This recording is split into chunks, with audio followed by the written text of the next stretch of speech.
Fungsi legislasi DPR adalah tugas dan wewenangnya sebagai pembuat undang-undang bersama dengan Presiden. Fungsi ini mencakup penyusunan program legislasi nasional atau prolegnas, penyusunan dan pembahasan rancangan undang-undang atau RUU, serta persetujuan bersama Presiden atas undang-undang.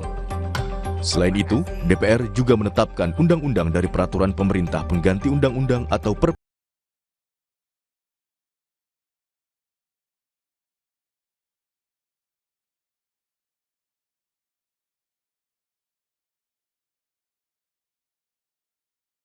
DPR telah melibatkan berbagai stakeholder atau pemangku kepentingan untuk menyerap aspirasi terkait rancangan undang-undang yang disusun. Hal ini dilakukan agar produk legislasi yang dihasilkan berkualitas dan menjawab kebutuhan masyarakat. Secara lebih rinci, fungsi legislasi DPR meliputi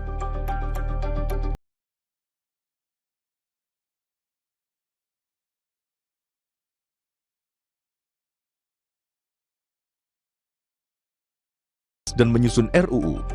DPR memiliki kewenangan untuk menyusun dan membahas RUU, baik yang diusulkan oleh DPR sendiri, Presiden, maupun DPD. Menerima RUU dari DPD. DPR menerima RUU yang diajukan oleh Dewan Perwakilan Daerah atau DPD terkait isu-isu tertentu seperti otonomi daerah, hubungan pusat dan daerah, serta pengelolaan sumber daya alam. Mengesahkan undang-undang. DPR membahas RUU bersama dengan Presiden untuk mendapatkan persetujuan bersama yang kemudian ditetapkan menjadi undang-undang. Menyetujui atau menolak Perpu. DPR memberikan persetujuan atau penolakan atas peraturan pemerintah pengganti undang-undang atau Perpu yang diajukan oleh Presiden agar dapat ditetapkan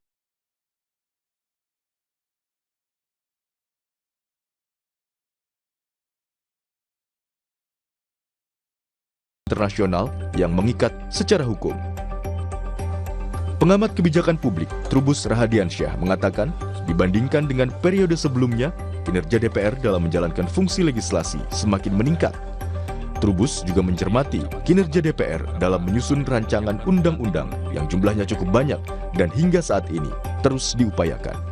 Positifnya DPR juga dalam hal legislasi ya sudah ada 3 yang sudah dijadikan undang-undang, sepertinya karena ada tugas-tugas lain seperti ada kaitan dengan reformasi birokrasi, juga ada untuk revisi undang-undang MK misalnya, undang-undang Polri nomor 2 tahun 2002 juga akan direvisi, dan juga undang-undang MK Mbak yang juga akan direvisi. Jadi beberapa hal yang sudah cukup baik daripada DPR-DPR yang sebelumnya. Fungsi legislasi yang perlu dipertahankan bahwa RUU yang sudah disepakati dalam prolegnas itu harus segera dilaksanakan dan ditarget secepat mungkin selesai sehingga tidak ada undang-undang yang istilahnya itu mangkrak gitu. Jadi atau malah undang-undang yang tidak ada penyelesaian. Trubus Rahadiansyah juga mengapresiasi sinergi dan kekompakan antara DPR dan pemerintah dalam mewujudkan Astacita, termasuk komitmen DPR mendukung program-program pemerintah yang dirasakan manfaatnya oleh masyarakat. Bahwa DPR kita sekarang jauh lebih kompak, solid ya dalam hal ini dan menjaga marwah ini karena apa? Karena pemerintah itu ada Astacita Mbak yang harus dilaksanakan, diantaranya program-program yang berkaitan dengan MBG, kemudian Koperasi Merah Putih, cek kesehatan gratis, kemudian ada sekolah rakyat dan sekolah Garuda. Itu semua sudah mendapat dukungan dari DPR Mbak secara positif ya, sehingga program ini berjalan dengan baik sampai hari ini setidaknya memberikan manfaat cukup banyak karena berkaitan Astacita program Pak Prabowo ini lebih memberi kemanfaatan untuk masyarakat menengah ke bawah atau masyarakat miskin lah katakanlah seperti itu. DPR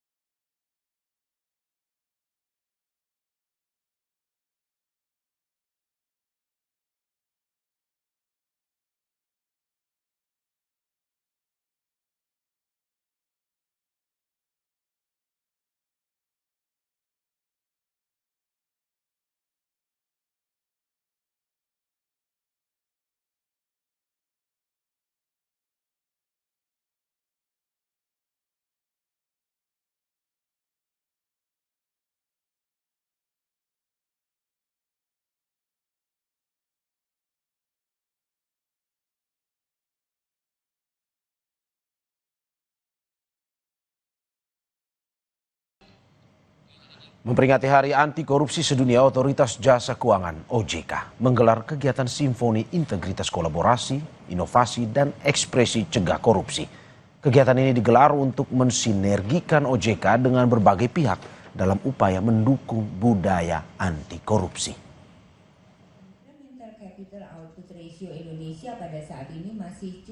Simfoni Integritas Kolaborasi Inovasi dan Ekspresi Cegah Korupsi digelar Otoritas Jasa Keuangan atau OJK pada Senin siang. Kegiatan ini digelar di kantor OJK Daerah Istimewa Yogyakarta untuk memperingati Hari Anti Korupsi Sedunia 9 Desember 2025. Selain diikuti pegawai dari lingkungan internal OJK, kegiatan yang dikemas dalam bentuk talk show ini juga dihadiri para undangan dari berbagai instansi pemerintah serta swasta. Dipandu moderator Hidayat Prabowo yang juga menjabat sebagai Kepala OJK Jawa Tengah, talk show menghadirkan dua narasumber, Enia Listiani Dewi dari Kementerian Energi dan Sumber Daya Mineral, serta sutradara film dan penulis naskah Raha Bimandra. Ketua Dewan Audit OJK, Sophia Watimena menyebut integritas adalah faktor penting dalam upaya mendukung budaya anti korupsi. Tujuannya adalah untuk mensinergikan supaya peningkatan integritas ini bisa kita simfonikan bersama. Nah, pada siang hari ini kita mengundangnya dari SDM dan juga dari industri kreatif. Dalam hal ini adalah salah satu sutradara muda ya yang cukup kondang. Kita mengemas tema ini dengan cara yang mudah dicerna dan supaya bisa lebih terinternalisasi pada para pemangku kepentingan. Sementara itu, Ketua Dewan Komisioner OJK, Mahendra Siregar, menegaskan peringatan Hari Anti Korupsi Sedunia adalah momen reflektif yang mengingatkan bahwa kemajuan bangsa tidak hanya ditentukan oleh pertumbuhan ekonomi, melainkan oleh seberapa kuat upaya menjaga integritas dalam setiap langkah pembangunan. Menurut Mahendra, tema besar yang diusung OJK dalam peringatan Hari Anti Korupsi Sedunia tahun ini mengingatkan semua pihak tentang pentingnya kolaborasi, inovasi, dan ekspresi dalam memperkuat budaya anti korupsi. Hari Anti Korupsi Sedunia selalu menjadi momen reflektif yang mengingatkan kita bahwa kemajuan bangsa tidak hanya ditentukan oleh pertumbuhan ekonomi, melainkan oleh seberapa kuat kita menjaga integritas dalam setiap langkah pembangunan. Tahun ini, tema besar yang diangkat, Simfoni Integritas, Kolaborasi, Inovasi, dan Ekspresi Cegah Korupsi, adalah tema yang menegaskan kembali pentingnya kolaborasi, inovasi, dan ekspresi dalam memperkuat budaya anti korupsi. Dalam sambutannya, Mahendra tak lupa mengingatkan sektor jasa keuangan yang harus menjadi jangkar stabilitas perekonomian dengan selalu memperkuat integritas seperti yang tertuang dalam visi Astacita. Michael Aryawan, Kompas TV, Yogyakarta.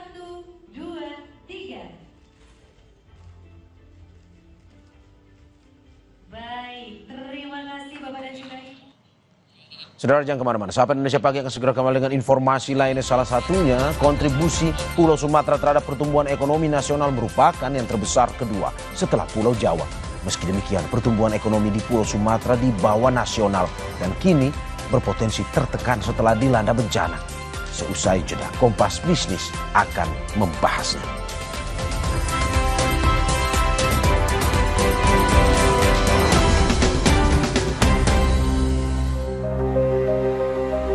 Berkat donasi yang disalurkan oleh pegawai PLN UIP Sulawesi, Ibu Risna, salah satu penerima manfaat program Light Up the Dream 2025, merasa sangat terbantu.